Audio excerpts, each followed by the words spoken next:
Hello दोस्तों, स्वागत है आपके अपने इस YouTube चैनल जय हिंद भाई दीपक सर पे। दोस्तों, आधुनिक इतिहास के हम आज ऐसे टॉपिक के बारे में बात करेंगे जिसको जानना आपके लिए बहुत ही जरूरी है। यानी कि कुल मिला के आज हम उस समय जो कंपनियां आपके यहाँ आ रही थी, जैसे पुर्तगाल हुआ, फ्रांस हुआ, तमाम कंपनियां आपके यहाँ आई थी, तो यहाँ के राजाओं की स्थिति क्या क्या थी, उन स्थिति के बारे में अच्छी तरीके से आपसे चर्चा करूंगा। प्रमुख रूप से हमने क्रम बाइज क्रम आधुनिक इतिहास के कुछ लेक्चर अपने इस यूट्यूब चैनल पे डाले हुए हैं, जिसको जानना आपके जरूरी है।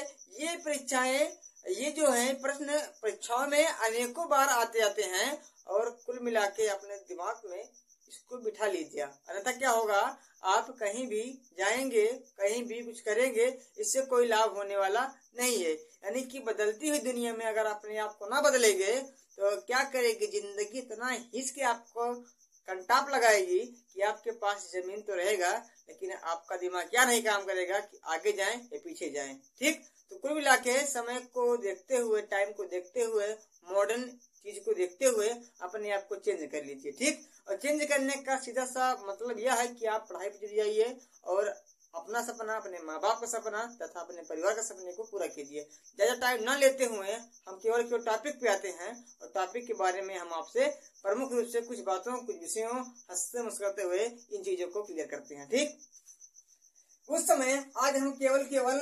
हैदर अली जो कि मैसूर का शेर या बब्बर शेर था, उसके बारे में आपसे चर्चा करूंगा। ठीक, जो कौन था, मैसूर का सबसे वीर शासक जिसका नाम था हैदर अली। क्या नाम था?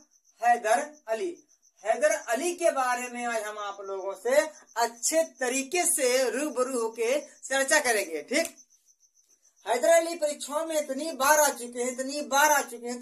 चुके हैं कि कोई गिनना संभव नहीं है। यानी कि जिस प्रकार आपके आकाश में तारे हैं उनको गिनना संभव नहीं है, उसी प्रकार हैदर अली तथा उसके पुत्र टीपू सुल्तान से इतने प्रश्न आ चुके हैं कि गिनना उनके लिए हमारे बस में नहीं है। ठीक, तो उन्हीं प्रश्नों को हल करेंगे ताबड़तोड़ तरीके से और संपूर्ण विस्तार, चाहे मैसूर का हो, चाहे टीपू सुल्तान का हो, चाहे हैदर अली का हो, इन सभी को लेक्चर बाय लेक्चर क्या करेंगे, हम वीडियो के माध्यम से डाला करेंगे। अगर हमारी वीडियो से आप जुड़ना चाहते हैं तो केवल सुबह 6 बजे आ जाइएगा और वीडियो को पढ़ के अपने जीवन को संवार लीजिएगा। ठीक, क्या होगा कि जब इस समय मैसूर की बात की जाए तो मैसूर का जो भाग है यह विजयनगर साम्राज्य, यानी कि उस समय जो बहुत ही बड़ा नगर हुआ करता था दक्षिण भारत में, जिसका नाम है विजयनगर। इस विजयनगर का एक छोटा सा साम्राज्य कौन था? एक छोटा सा जो साम्राज्य था, छोटा सा जो एरिया था, वह एरिया कौन था? वह एरिया था आपका मैसूर बात की जाए तो मैसूर पे एक वंश था जिसका नाम था वाडियार वंश। क्या था? वाडियार वंश। और इसी वाडियार वंश के एक शासक थे जिसका नाम है आपका नजराज। क्या नाम है? नजराज कौन थे? ये वाडियार वंश के एक कौन थे? शासक थे। क्या थे?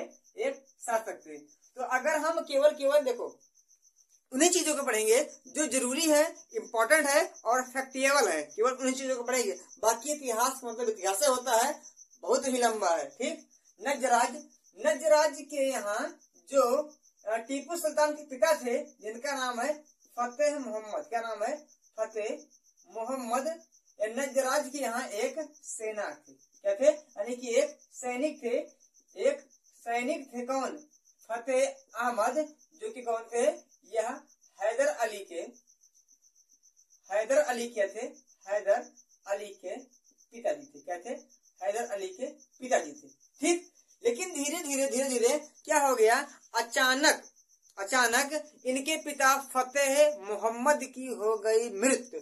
जब फतेह मोहम्मद की हो गई मृत्यु तब टीपू सुल्तान बहुत ही छोटा था, लेकिन एक दोहा आप लोगों ने सुना होगा, होनहार वीरवान के हो चीकने पात। यानी कि ऐसे व्यक्ति जो होनहार होंगे, आगे चल के कामयाब होंगे, उनके बचपन का गुण ही दिखाई देने लगता है। तो जो यह हैदर अली था। हैदर अली भी बचपन में ऐसे ऐसे कारनामे किया था जिससे उसकी प्रतिभा का पता चल जाता था कि यह आगे चल के कितना वीर, कितना मान, कितना अनुभवी शासक होगा। ठीक, तो धीरे धीरे क्या हुआ, हैदर अली ने अपनी प्रतिभा के दम पे क्या किया, अपनी प्रतिभा के दम पे जब इसके पिताजी मर गए तो नजराज के यहाँ हो गया या सैनिक। अब बस ही बात है भाई, परिवार को चलाना होगा तो काम तो करना पड़ेगा। अब पिताजी सेना में थे नजराज के यहाँ तो पुत्र भी जाएगा। ठीक, हो गए कर ये हैदर अली हो गए प्रतिभाशाली होने कारण हो गए नजराज के यहाँ सैनिक। इतनी बात तो हो गई, लेकिन अगर थोड़ा इनके बैकग्राउंड के बारे में बात की जाए, इनका जन्म कब हुआ था, जन्म कहाँ हुआ था, किसके यहाँ हुआ था, इन सभी के बारे में पढ़ें। ठीक, तो थोड़ा सा इसके बारे में बात की जाए। जो हैदर अली का जन्म हुआ था यह हुआ था 1722 ईस्वी में। कहाँ पे हुआ था, कोलार एक जिला है। कहाँ है, कोलार एक जिला है जो मैसूर में है। उस मैसूर में क्या हुआ था, इनका जन्म हुआ था। ठीक, बस इतनी बात आती है। ठीक, हैदराबाद का जो जन्म हुआ था यह 1722 ईस्वी में कोलार जिला जो कि मैसूर में है वहां पे हुआ था। और इनके पिताजी का नाम आप लोग जान ही गए हैं, क्या नाम है, फतेह मोहम्मद नाम है। ठीक, अब धीरे धीरे नजराज ने इसकी प्रतिभा को देखते हुए, इसकी कला को देखते हुए, इसकी निपुणता को देखते हुए इसे घोषित कर दिया फौजदार। क्या कर दिया, इसे घोषित कर दिया, क्या, इसे घोषित कर दिया फौजदार। क्या कर दिया, फौजदार। फौजदार मतलब ऐसा व्यक्ति जो बड़ी सी सेना का मालिक होता है, सेनापति नहीं, सेनापति इससे बड़ा पद होता है, बस सेनापति के जस्ट नीचे वाला जो पद है वही क्या है, फौजदार। और फौजदार स्थान एक है, डिंडीगुल एक स्थान है दक्षिण भारत में। उसी डिंडीगुल का इसे फौजदार घोषित कर दिया, किसने, नजराज ने। और जैसे ही यह फौजदार के पद पे बैठा, फौजदार बना, अपने जीवन का सबसे महत्वपूर्ण 2 काम किया। ठीक, पहला काम यह किया था कि पहला काम, एक ब्राह्मण व्यक्ति था जो दिमाग का बहुत ही तेज था, जिससे आपके यहाँ कौटिल्य हुए थे तो कौटिल्य जितना नहीं था लेकिन उनसे कम भी नहीं था, जिसका नाम है खांडेराव। क्या नाम है, खांडेराव। और जब नाम खांडेराव है तो काम इसका भी खांडेराव जैसा होगा। ठीक, और दूसरी बात यह है, खांडेराव को अपना सलाहकार नियुक्त किया। क्या किया, सलाहकार नियुक्त किया। और दूसरी बात यह है कि उस समय आपके यहाँ फ्रांसीसी भी थे। अब 1722-23 की बात होगी तो फ्रांसीसी जरूर रहेंगे। फ्रांसीसी अधिकारियों को यह अपनी सेना में शामिल करके ट्रेनिंग उनसे लेने लगा। फ्रांसीसी अधिकारियों को क्या किया, यह सेना में शामिल किया। क्या किया, सेना में शामिल किया। और धीरे धीरे उनकी ही सहायता से आधुनिक शस्त्रागार की स्थापना की। उन्हीं की सहायता से क्या की, आधुनिक शस्त्रागार की क्या की, शस्त्रागार की यह स्थापना की है। कौन किए, ये सब कारनामे हैदर अली के हैं। ठीक, धीरे धीरे क्या होने लगा, फिर धीरे धीरे जो उस समय मैसूर था, मैसूर से हटा के राजधानी अपनी करने लगे श्रीरंगपट्टनम। कौन, नजराज। कौन करने लगे, नजराज। क्या करने लगे, नजराज। जो मैसूर राजधानी थी, मैसूर स्थान था, उससे जो अपनी राजधानी है, इस राजधानी को ले जाके बनाने लगे श्रीरंगपट्टनम। क्या नाम है, श्रीरंगपट्टनम। और जैसे ही यह मैसूर को चेंज राजधानी कर रहे थे, श्रीरंगपट्टनम बना रहे थे, उसी वक्त क्या आ गए, मराठे इनके ऊपर जोड़ तोड़ क्या कर दिए, मैसूर के ऊपर कर दिए आक्रमण। और जैसे ही आक्रमण का पता चला, किसको, आक्रमण का पता चला हैदर अली को, हैदर अली तुरंत आया और इन मराठों को मार मार के इनकी हड्डी पसली तोड़ डाला और इनको दोबारा कहाँ भेज दिया, महाराष्ट्र, जहाँ से वे आए थे। ठीक, तो इससे, इस घटना से क्या हो गया कि जो नजराज थे बहुत ही खुशी हो गए कि जब कोई व्यक्ति फौजदार है हमारे यहाँ का, हमारी रक्षा कर रहा है, हमारे साम्राज्य को बचा रहा है, अगर इसको सेनापति घोषित कर दें तो शायद हमारी व्यवस्था और मेंटेन हो जाएगी। यह विचार आया नजराज के मन में। जब नजराज के मन में यह विचार आया, तुरंत क्या कर दिया, तुरंत इसी से प्रभावित होके इनको, यानी कि किसको, ये हैदर अली को घोषित कर दिया क्या, सेनापति। क्या कर दिए, सेनापति। अब सेनापति के पद पे आके हैदर अली और चौड़े हो गए, मोछ अपनी और फुला लिए, ठीक, जो सेनापति हो गए। लेकिन उस समय जो यह खांडे राव था, सलाहकार के साथ साथ दिमागदार था। उस समय एक राजमाता थी, क्या थी, एक राजमाता थी। उनके मन में यह लालच था कि नजराजवा को मार दें और मारने के बाद हम बन जाए यहाँ की महारानी, शासिका के रूप में। और ऐसा करने के लिए उन्हें जो पीछे से पुश कर रहा है, पीछे ढकेल रहा है, वह खांडे राव है। खांडे राव एक प्रकार का मंदोदरी काम कर रहा है यहाँ पे, ठीक। कौन, इसको खांडे राव इसको चढ़ा दिया, ठीक, चढ़ा दिया महारानी। अगर आप मिल जाइए, किससे मिल जाइए, आप हैदर अली से, तो नजराज को मारने का काम हो जाएगा और आसान। और खांडे राव मेरा जो हैदर अली है, मैं उसका सलाहकार हूँ, उसको थोड़ा समझा बुझा के बाला फुसला के मैं किसी तरीके से नजराज को मरवा दूंगा और आप बन जाना महारानी वहां की। तो पूरी व्यवस्था बना लिया। और खांडे राव हैदर अली को क्या कर दिया, हैदर अली को खूब चढ़ा दिया। क्या कर दिया, खूब चढ़ा दिया ताकि नजराज को मार दे। अब हैदर अली इनकी बातों में आ गया और इनकी बातों में आकर इन्होंने नजराज को मार दिया। क्या कर दिया, नजराज को क्या कर दिया, नजराज को मार दिया। नजराज को मारने के बाद कब, 1762 में, नजराज को मारने के बाद 1762 में यह बन गया कहाँ, ठीक। मारने के बाद देखो दिमाग लगाया, मारने के बाद राजमाता कौन है पहचाने से इनकार कर दिया और बन गया अपना मैसूर का शासक। कौन बन गया, मैसूर का शासक। अब हैदर अली बन गया। ये दिमाग लगाए थे इनके लिए, लेकिन पासा हो गया उल्टा। जब पासा हो गया उल्टा तो महारानी राजमाता कौन, खांडे राव कौन। जब पूरा रास्ता खाली है तो कुछ समेट लो। हैदर अली ने क्या किया, मैसूर का बन गया या शासक।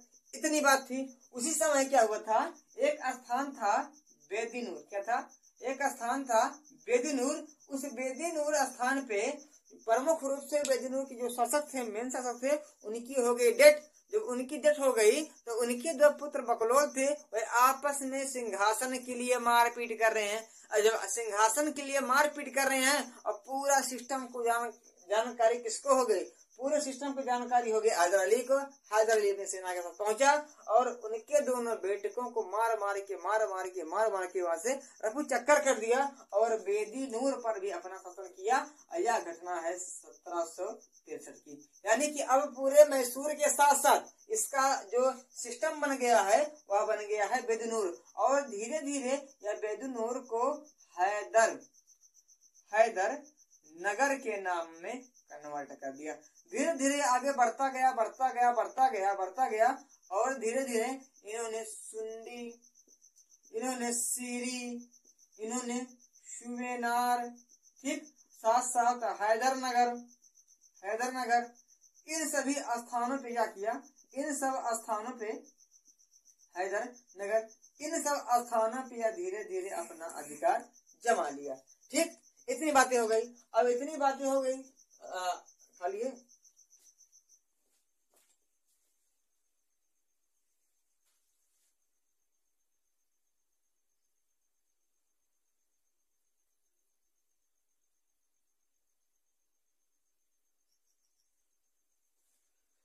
क्या हो गया, इतनी कुछ बातें हो गई। लेकिन धीरे धीरे यह सब देख रहा था कौन, यह सब देख रहा था उस समय जो पेशवा का शासक माधवराव था। कि देखो कोई बात है, अगर कोई डेवलपमेंटेशन करेगा अपने यहाँ, कोई अपने आप में वृद्धि करेगा, जो इर्द गिर्द के शासक होंगे उनको तो बर्दाश्त होगा नहीं। जब बर्दाश्त नहीं हुआ तो प्रमुख रूप से एक थे यहाँ पे पेशवा महाराजा। क्या थे, पेशवा महाराजा, जिनका नाम था माधवराव। क्या है नाम था, माधवराव। माधवराव ने मौका देखा, जैसे ही इनको मिल गया मौका तुरंत इनके ऊपर आक्रमण कर दिया और यह आक्रमण कहलाया हलीबली का युद्ध। हलीबली का युद्ध कहलाया। यह किसके बीच हुआ, हलीबली का युद्ध? तो पेशवा महाराजा माधवराव वर्सेस हुआ हैदर अली। ठीक, हैदर अली। इन दोनों के बीच हो गई हली बली का युद्ध। और पेशवा भी उस समय ताकतवर कम नहीं थे, कमजोर नहीं थे, बहुत ही ताकतवर थे। इन्होंने हैदर अली को हरा दिया। हैदर अली को हराने के बाद फिर धीरे धीरे क्या हो गया, क्या युद्ध, और धीरे धीरे क्या हो गया, धीरे धीरे इन दोनों में हो गई समझौता। क्या हो गया, समझौता। और समझौता यानी कि संधि हो गई। और संधि होने के बाद हैदर बेचारे को एक स्थान था बूटी, एक का नाम है सुंडा और एक का नाम है सुबेनार। इन सभी स्थानों को देना पड़ा किसको, देना पड़ा पेशवा को। किसको देना पड़ा, पेशवा को देना पड़ा। और पूरी प्रक्रिया धीरे धीरे अब शासन की चलने लगी। लेकिन उसी बीच आ गए प्रमुख रूप से अंग्रेज वाले, और अंग्रेज वालों से दूसरा यानी कि 4 आंग्ल मैसूर हुआ, 4 आंग्ल मैसूर युद्ध हुआ। और दूसरे आंग्ल मैसूर युद्ध में बेचारे इस टीपू सुल्तान की हो गई मृत्यु। इसमें दूसरे यानी कि सेकंड आंग्ल मैसूर युद्ध में हो गई किसकी, हो गई बेचारे हैदर अली की मृत्यु। और हैदर अली की मृत्यु के बाद जो उसका पोता आया, उसका पुत्र आया टीपू सुल्तान। ठीक, अब टीपू सुल्तान के बारे में थोड़ा आप पढ़ लें। यानी कि अगर इससे कोई प्रश्न आएगा तो प्रश्न से कौन आएगा कि जो प्रमुख रूप से सलाहकार है किसका, उस हैदर अली का, उसका नाम क्या है। ठीक, यह पूछेगा। यह पूछने के बाद हली बली का युद्ध पूछेगा। हली बली के युद्ध के पूछने के बाद बाडियार वंश का शासक कौन था, जिसको मार के वहां के जो कौन थे, हैदर अली शासक बने। ठीक, यह पूछेगा। और कौन सा ऐसा पेशवा शासक था जो इनके साथ युद्ध किया, तो माधवराव ने। यानी कि इससे अगर देखा जाए तकरीबन 10 से 15 ऐसे प्रश्न कई बार आ चुके हैं, और 2-4 ऐसे प्रश्न हैं जिनको आने की संभावना है। अब इनको क्या करिएगा, आप एक पेज में नोट डाउन कर लीजिएगा। इसके बाद हम पढ़ेंगे इनके पुत्र वीर शासक टीपू सुल्तान के बारे में। ठीक, इसको हम कर रहे हैं इरेज। लग जा गले से हंसी रात हो न हो, शायद फिर उस जन्म में मुलाकात हो न हो। लग जा गले से हंसी रात हो न हो, शायद फिर उस जन्म में मुलाकात हो न हो। हम पढ़ेंगे किसके बारे में, टीपू सुल्तान के बारे में। किसके बारे में, टीपू सुल्तान के बारे में। ठीक, क्या हुआ, जब बेचारे हैदर अली की हो गई मृत्यु, जब हैदर अली की मृत्यु हो गई तो इसका पुत्र जिसका नाम है टीपू सुल्तान, यह मैसूर के गद्दी पे अपना शासन प्रशासन व्यवस्था को मेंटेन किया। ठीक, टीपू सुल्तान क्या था, चल रहा है नहीं,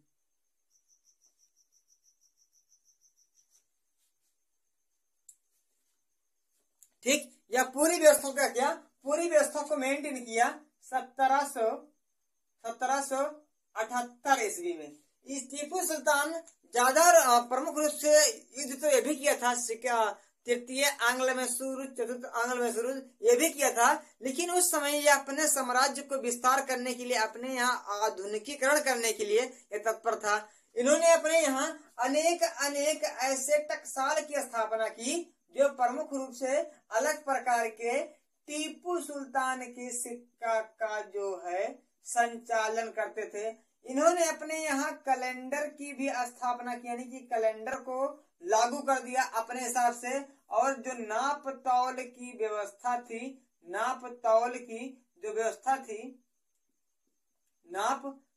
जो व्यवस्था थी, इन सब को मेंटेन करने का काम किया। ठीक, उस समय फ्रांस में एक समूह होता था। उस समूह का नाम है जैकोबिन क्लब। क्या नाम है, जैकोबिन क्लब नाम है। और जैकोबिन क्लब का जो मेंबर है वह टीपू सुल्तान भी बना। क्या बना? टीपू सुल्तान भी इसका बन गया मेंबर। और जैसे ही इसका यह मेंबर बना, यह अपने आप को कह लिया नागरिक टीपू। क्या कह लिया? अपने आप को कह लिया क्या? अपने आप को कह लिया नागरिक टीपू। क्या कह लिया? नागरिक टीपू कह लिया। ठीक। अगर बात की जाए हिंदू मंत्रियों की, तो इसके यहाँ हिंदू मंत्री भी थे। साथ साथ यह हिंदू धर्म उसे जलता नहीं था, हिंदू धर्म को कुछ न कुछ मानता था। अपने यहाँ के समाज में हिंदू धर्म को मानने के लिए अनेक प्रकार के सिस्टम को, अनेक प्रकार के नियम कानून को यह बनाता था। टीपू सुल्तान ऐसा व्यक्ति नहीं था। टीपू सुल्तान कहता है कि यह जो मैसूर का जो वास्तव में असली शेर है, मैसूर का जो शेर है, मैसूर का जो शेर है, उसे कहते हैं किसको? उसे कहते हैं टीपू सुल्तान को। टीपू सुल्तान ने जो अपनी राजधानी बनाई थी, वह बनाई थी श्रीरंगपट्टनम। क्या बनाई थी? श्रीरंगपट्टनम को अपनी राजधानी बनाई थी। ठीक। देखा जाए इसके यहाँ हिंदू मंत्री थे। क्या इसके यहाँ हिंदू मंत्री भी थे। कौन थे? हिंदू मंत्री थे। दो का नाम बहुत पूछा जाता है। एक का नाम है पूरेनिया। क्या नाम है? पूरेनिया। एक का नाम है कृष्णराव। क्या नाम है? एक का नाम है कृष्णराव। यानी कि टीपू सुल्तान के दरबार में रहने वाले दो हिंदू मंत्रियों के नाम बताइए। एक का नाम है पूरेनिया, एक का नाम है कृष्णराव। ठीक। ये दो प्रश्न हो गए इनसे। और बात की जाए टीपू सुल्तान से, तो टीपू सुल्तान अनेक प्रकार के मंदिरों को बनाने के लिए भारी मात्रा में रकम को दिया था। मंदिर की मेंटेन कराई थी और अनेक प्रकार के हिंदू साम्राज्य की स्थापना की थी। इसमें से एक मंदिर फेमस है जिसका नाम है शारदा मंदिर। क्या नाम है? शारदा मंदिर। शारदा मंदिर की मेंटेनेंस के लिए इन्होंने भारी भरकम नगद रुपया दिया था, जिससे आप पता चलता है कि टीपू सुल्तान दिल में हिंदू को चाहता है। कुल मिला के बात क्या कर ले, जो टीपू सुल्तान था इसके हृदय में हिंदुओं के प्रति कुछ न कुछ ऐसी भावना थी जो अन्य शासकों में कहीं नहीं थी। ठीक। धीरे धीरे क्या हुआ? धीरे धीरे हो गया चतुर्थ आंग्ल युद्ध। क्या हो गया? चतुर्थ आंग्ल मैसूर युद्ध। क्या हो गया? चतुर्थ आंग्ल मैसूर युद्ध हो गया। और उस समय इसमें जो अंग्रेज की तरफ थे वे थे कौन? बेलीजली। क्या थे? बेलीजली। क्या थे? लॉर्ड बेलीजली। ठीक। जिन्होंने अपने आप को नवाजा था बंगाल के शेर को रूप में अपने आप को यह नवाजा था। और इसी समय 1799 में बेचारे टीपू सुल्तान की हो गई मृत्यु। और धीरे धीरे इसी के बाद से पूरे मैसूर वंश की या मैसूर साम्राज्य की पूरी जड़ हिल गई, हो गई अंग्रेजों के हाथ में और पूरी सिस्टम हो गई खराब। और धीरे धीरे जो अंग्रेज हैं हमारे ऊपर शासन की व्यवस्था जकड़ लिए और पूरी तरीके से हमें एकदम से तबाह करके चले गए। ठीक। मिलते हैं किसी नेक्स्ट वीडियो में, किसी नेक्स्ट टॉपिक में। आज के लिए बस इतना काफी। जय हिंद, जय भारत।